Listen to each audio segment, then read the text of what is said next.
देख रहे हैं हर खबर हरियाणा और मैं हूं आपके साथ जागृति। तो चलिए वक्त हो चला है 90 हल्के 90 खबर का। इनेलो नेता अर्जुन चौटाला ने गुरनाम सिंह चडूनी के पंजाब चुनाव लड़ने और पार्टी बनाने के बारे में कहा कि इस चुनाव में वह किसानों को बेचने का काम कर रहे हैं। अगर गुरनाम सिंह चडूनी को पार्टी बनाने का शौक है तो चुनाव लड़कर उन्हें भी पता चल जाएगा। अर्जुन चौटाला ने बीजेपी के वरिष्ठ नेता चौधरी वीरेंद्र सिंह के इनेलो का मंच साझा करने पर कहा कि इनेलो पार्टी में उनका पूरा सम्मान है। वीरेंद्र सिंह के साथ हमारा रिश्ता रहा है।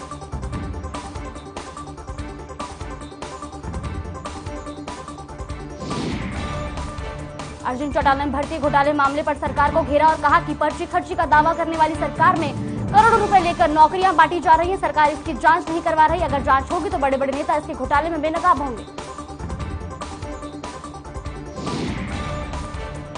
फरीदाबाद में दुकानों के आगे स्टॉल लगाने वाले दुकानदारों ने नगर निगम के खिलाफ नारेबाजी की और नगर निगम कमिश्नर ने उन्हें स्टॉल लगाने के लिए जगह देने की मांग की। बता दें कि नगर निगम ने अतिक्रमण बताकर इन स्टॉलों को हटा दिया था, जिससे दुकानदार नाराज हैं। नियम 134 के तहत दाखिला न मिलने के विरोध में नौनिहालों ने अनोखा प्रदर्शन किया। इस दौरान जिला सचिवालय परिसर में नौनिहालों की कक्षाएं लगी। वहीं अभिभावकों ने कहा कि जब तक दाखिला नहीं मिलेगा तब तक जिला सचिवालय में कक्षाएं लगती रहेंगी। झज्जर में नगर पालिका कर्मचारी संघ के कर्मचारियों ने अपनी हड़ताल को खत्म कर दिया। डीएम श्री प्रदीप कौशिक ने नगर पालिका सफाई कर्मचारी नेता शिवम की ओर से एक मीटिंग बुलाई, जिसमें साल 2020 का एरियर कर्मचारियों को देने की बात कही। स्टॉल संचालकों का कहना है कि नगर निगम ने जो मुहिम बाजारों में चलाई है, इस मुहिम के चलते 500 से ज्यादा लोग बेरोजगार हो गए हैं। नगर कमिश्नर उन्हें कहीं और जगह देनी चाहिए, क्योंकि इस मुहिम से हम भुखमरी की कगार पर आ गए हैं। नलवा में धमाड़ा गांव के जोहड़े में दूषित पानी जमा हो गया, जिससे ग्रामीणों को बीमारी का खतरा बना हुआ है। वहीं ग्रामीणों ने अधिकारियों से सफाई की मांग की है ताकि बीमारियों से बचा जा सके।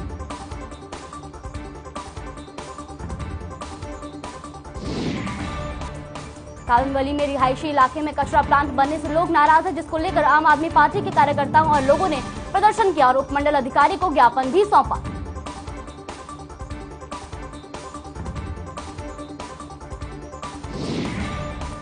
कालनवाली में रिहायशी इलाके में कचरा प्लांट बनने से लोग नाराज हैं, जिसको लेकर आम प्रदर्शनकारी लोगों ने कहा कि एक तरफ सरकार स्वच्छता की बड़े बड़े दावे कर रही है, लेकिन दूसरी ओर रिहायशी इलाके में कचरा प्लांट बना दिया है, जिससे बीमारी फैलने का खतरा बना हुआ है। गुरुग्राम में अब तक 25 लाख से ज्यादा लोगों को कोरोना के दोनों टीके लगाए जा चुके हैं, जिसको लेकर गुरुग्राम स्वास्थ्य विभाग का कहना है कि हरियाणा में गुरुग्राम एकमात्र ऐसा जिला है जिसने ये उपलब्धि हासिल की है।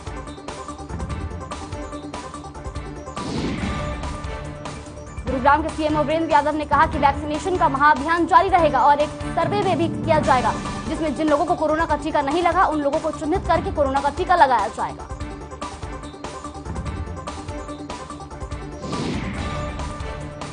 अंबाला में सर्दी के सितम को देखते हुए डीसी विक्रम यादव ने रेड क्रॉस के सहयोग से नेकी की दीवार की शुरुआत की है। यहां लोगों को गर्म कपड़े बांटे। डीसी अंबाला विक्रम यादव ने लोगों से अपील की है कि वो इस कार्य में प्रशासन का सहयोग करें। डीसी विक्रम यादव ने कहा कि नेकी की दीवार तभी कामयाब हो सकेगी जब हम आप सब मिलकर सहयोग करेंगे। ऐसे काफी लोग हैं जो वॉलंटियर बनकर मदद कर रहे हैं। सड़क पर रात काटने पर मजबूर लोगों को रैन बसेरे में लेकर आ रहे हैं।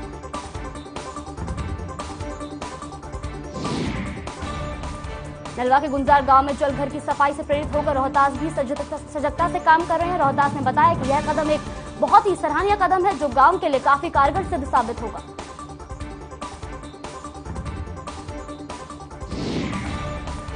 पिहोवा में 2 दिवसीय मुख्यमंत्री अंत्योदय परिवार उत्थान मेले का आयोजन किया गया, जहां डीसी उपायुक्त लगभग 1100 चुनित परिवार मेले में पहुंचे। वहीं 23 विभागों की ओर से अपनी स्कीमों के बारे में बताकर उनको उत्थान का प्रयास किया।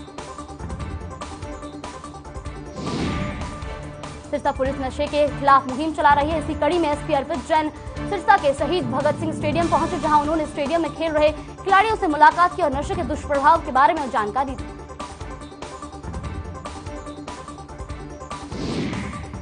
एसपी अर्पित जैन ने कहा कि नशे के खिलाफ इन युवाओं और लोगों को जागरूक करने की जरूरत है। ये खिलाड़ी रोल मॉडल हैं। युवाओं को खेल की तरफ ध्यान देना चाहिए ताकि वो गलत रास्ते पर न जाकर अपने इलाके और देश का नाम रोशन करें।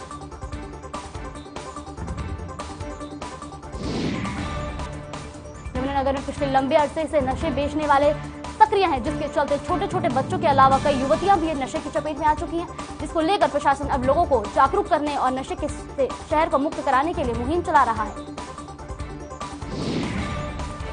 नशे के खिलाफ मुहिम के तहत यमुनानगर के पुलिस अधीक्षक ने नशा बेचने वालों के खिलाफ सख्ती के आदेश दिए हैं। इस मौके पर पुलिस अधीक्षक ने कहा कि आगे जांच और छानबीन के बाद नशा तस्कर के खिलाफ कार्रवाई की जाएगी।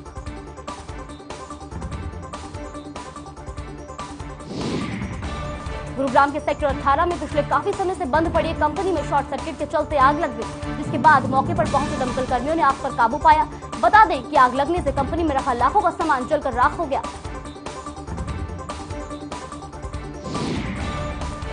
निर्वाणा के गांव धनौरी में एक ही परिवार के 3 सदस्यों के सुसाइड करने का मामला सामने आया है, जहां पत्नी और बेटे ने फांसी लगाकर आत्महत्या कर ली। वहीं मौके पर पहुंची पुलिस ने शव को पोस्टमार्टम के लिए भेज जांच शुरू कर दी। लंबित पड़ी नागरिक शिकायतों के निपटारे और सुनवाई के लिए केंद्र सरकार देशव्यापी सुशासन सप्ताह कैंपेन चला रही है, जिसके तहत बल्लभगढ़ एसडीएम कार्यालय में भी सुशासन सप्ताह का आयोजन किया गया। सुशासन सप्ताह के अवसर पर एसडीएम त्रिलोक चंद ने बल्लभगढ़ के सरकारी प्रशासनिक विभाग के अधिकारियों के साथ बैठक की और कहा कि हमें जनहित समस्याओं और पूरी ईमानदारी से जल्द तेजी से कार्रवाई करनी चाहिए, ताकि जनता की समस्या का जल्द से जल्द समाधान हो सके। बता दें कि हर जिले की प्रत्येक तहसील में यह कार्यक्रम आयोजित होगा और इसमें जिला कलेक्टर्स भी शामिल होंगे। केंद्र सरकार ने व्हाट्सएप ग्रुप बनाकर इस कार्यक्रम से जुड़ी गाइडलाइंस राज्यों के साथ शेयर कर दी है।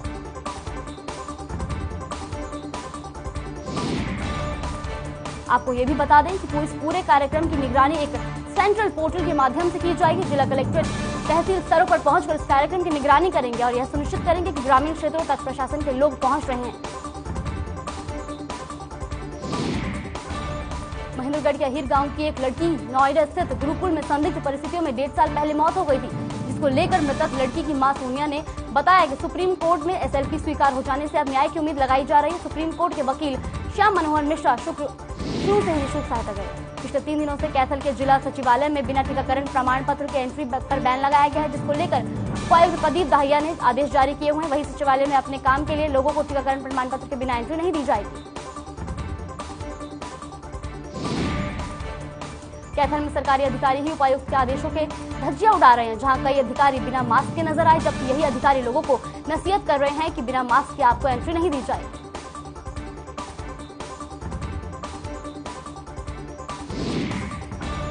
यमुनानगर में सुपरिंटेंडेंट इंजीनियर कार्यालय के बाहर बिजली कर्मचारियों ने जमकर प्रदर्शन किया और कहा कि बिजली संशोधन बिल 2021 तुरंत वापस लिया जाए और बिजली निगम के निजीकरण पर पूरी तरह से रोक लगाई जाए।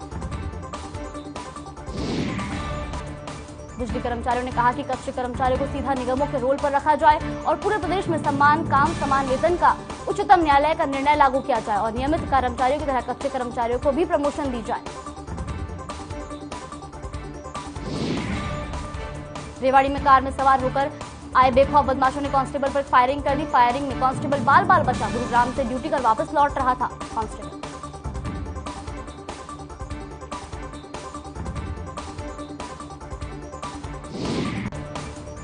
डबवाली अग्निकांड की बरसी पर अग्निकांड पीड़ित और एसोसिएशन के प्रवक्ता विनोद बंसल ने बताया कि इस बार अग्निकांड की बरसी पर कोई भी कार्यक्रम नहीं हुआ। इस बार सिर्फ सुखमनी साहिब के पाठ का भोग और श्रद्धांजलि दी। साथ ही उन्होंने अग्निकांड स्मारक को राज्य स्तर पर राजकीय स्मारक घोषित करने की मांग भी रखी, लेकिन आज तक सरकार की ओर से इस पर कोई ध्यान नहीं दिया गया। यहां तक कि अग्निकांड पीड़ितों को मुआवजे की मांग को लेकर कोर्ट जाना पड़ा था।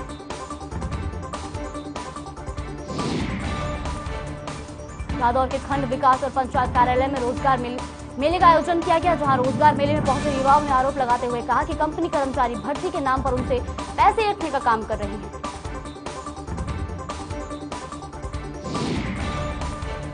भर्ती के लिए पहुंचे युवाओं ने कहा कि रोजगार मेले संबंधी उन्हें जो संदेश मिला था उसमें प्रशिक्षण के नाम पर फीस के बारे में कोई जानकारी नहीं दी गई थी, लेकिन कंपनी कर्मचारी 10,500 रुपए प्रशिक्षण के लिए खर्च की बात कर रहे हैं। वहीं कंपनी के कर्मचारी जय किशन ने बताया कि कंपनी की ओर से चयनित उम्मीदवारों को 25 दिन का प्रशिक्षण दिया जाएगा, जिसमें उनके रहने खाने के अलावा वर्दी का जो खर्च है वो उन्हें वहन करना पड़ेगा।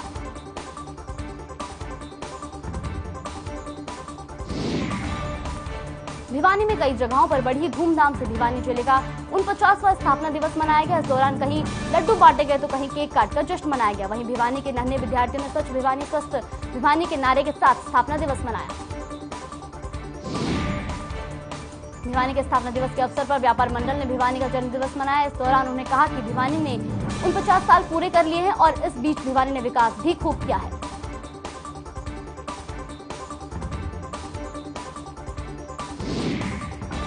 भिवानी के स्थापना दिवस के अवसर पर बच्चों ने जागरूकता रैली निकाली, जिसमें महिला और पुरुष भी शामिल हुए। इस मौके पर सभी लोगों ने एक दूसरे को बधाई दी और भिवानी को स्वच्छ और स्वस्थ रखने का संकल्प लिया।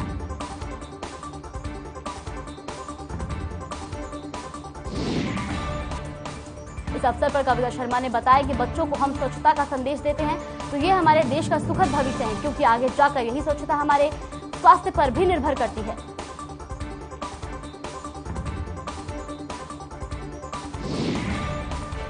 कुरुक्षेत्र में क्रिसमस को लेकर तैयारियां जोरों पर हैं। लोग उत्साह के साथ तैयारियों में जुटे हैं। वहीं बच्चों ने भी क्रिसमस को लेकर कार्यक्रम की रिहर्सल शुरू कर दी है। वहीं बाजारों में क्रिसमस को लेकर भी रौनक नजर आ रही है।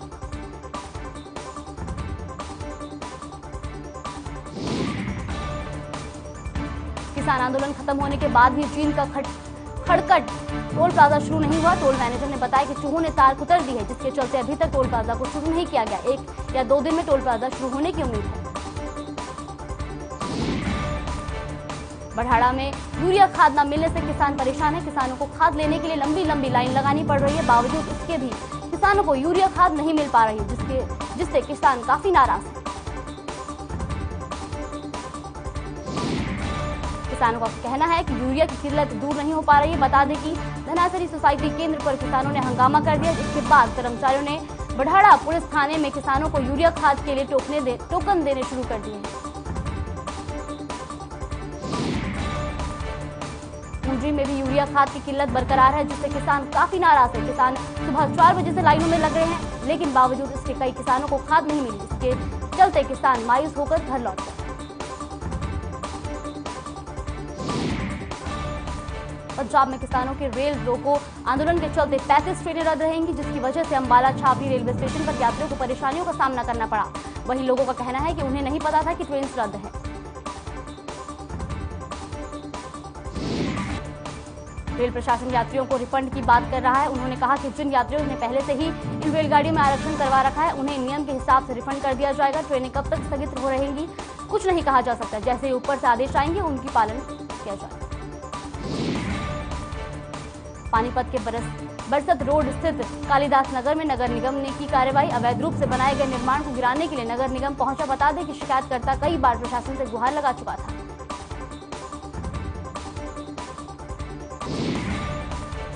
झज्जर के पुराने बस स्टैंड पर 1 महीने पहले युवक की हत्या करने वाले आरोपी को पुलिस ने गिरफ्तार कर लिया है। पूछताछ के दौरान आरोपी ने बताया कि मृतक ने उसके पिता की पिटाई कर दी थी, जिसके चलते आरोपी ने यह कदम उठाया।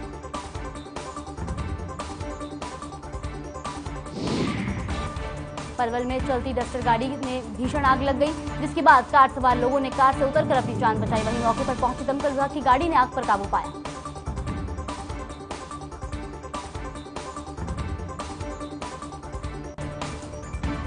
बार एसोसिएशन तोशाम के नवनिर्वाचित पदाधिकारियों का शपथ ग्रहण समारोह आयोजित किया गया। इस अवसर पर सभी निर्वाचित सदस्यों को शपथ दिलाई गई। शपथ दिलाने के साथ ही सभी सदस्यों ने अपना कार्यभार ग्रहण कर लिया।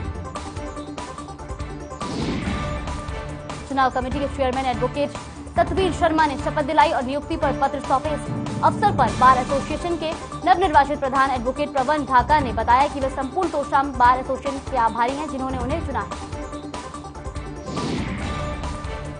कुरुक्षेत्र में पब्लिक हेल्थ कुरुक्षेत्र ग्रामीण जल ऑपरेटरों को पिछले 9 महीने से वेतन नहीं मिला है, जिसके चलते उन्होंने जोरदार प्रदर्शन किया और जन स्वास्थ्य विभाग के एक्सीएन कार्यालय और जल घर का घेराव किया है।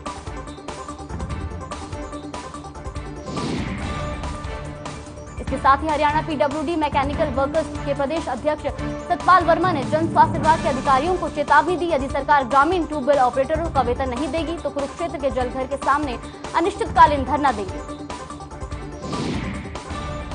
डीएमसी डॉक्टर सुभिता ढाका ने नगर परिषद नूह क्षेत्र का निरीक्षण किया। इस दौरान उन्होंने कहा कि अप्रूव्ड एरिया में भी निर्माण करें और संबंधित नगर परिषद नगर पालिका में डेवलपमेंट चार्ज जमा कराएं। जिला नगर आयुक्त ने कहा कि यदि अवैध निर्माण करते हुए पाए गए तो नियम अनुसार कार्रवाई अमल में लाई जाएगी। साथ ही कहा कि जिले के शहरी और नियंत्रित क्षेत्र में अवैध निर्माणों को हटाने के लिए व्यापक एक्शन प्लान बनाकर काम किया जाएगा। जीएमसी के अवैध निर्माण संबंधित गतिविधियों की निरंतर जांच करने के निर्देश भी दिए। जहां भी अवैध निर्माण की शिकायत मिले तो तुरंत नोटिस जारी किए जाए और सरकार के निर्देशों के अनुसार आगामी कार्रवाई की जाए। चरखी दादरी में झोझू काला गांव के मेहड़ा रोड पर duty magistrate Subhash Sharma BDPO की देखरेख में कब्जा हटवाया गया। वहीं थाना प्रभारी राजवीर सिंह ने बताया कि इस कार्रवाई में 35 कर्मचारियों की ड्यूटी लगाई गई है। फरीदाबाद में सेक्टर 15 के कैनरा बैंक में बदमाशों ने लूट की वारदात को अंजाम दिया, जहां 3 बदमाशों ने बैंक कैशियर से करीब 1,85,000 रुपए लूट कर फरार हो गए। फिलहाल पुलिस आरोपी की तलाश में जुट गई है। गुरुग्राम में हुई हत्याकांड का सीसीटीवी सामने आ गया है। बदमाशों ने दिवाली की रात घर में घुसकर पुरानी रंजिश के चलते पूर्व सरपंच के परिवार पर गोलियां चलाई थी। बता दें कि पुलिस आरोपियों को गिरफ्तार कर चुकी है।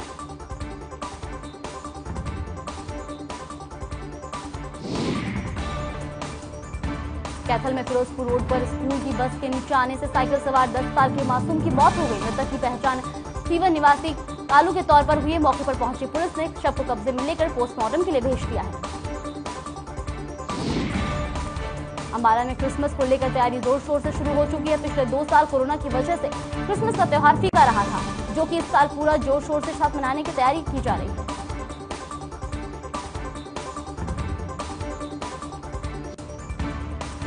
अंबाला में चर्च को पेंट किया जा रहा है। बाजारों में भी अच्छी चहल पहल देखने को मिल रही है, जिसके चलते दुकानदार भी खुश हैं।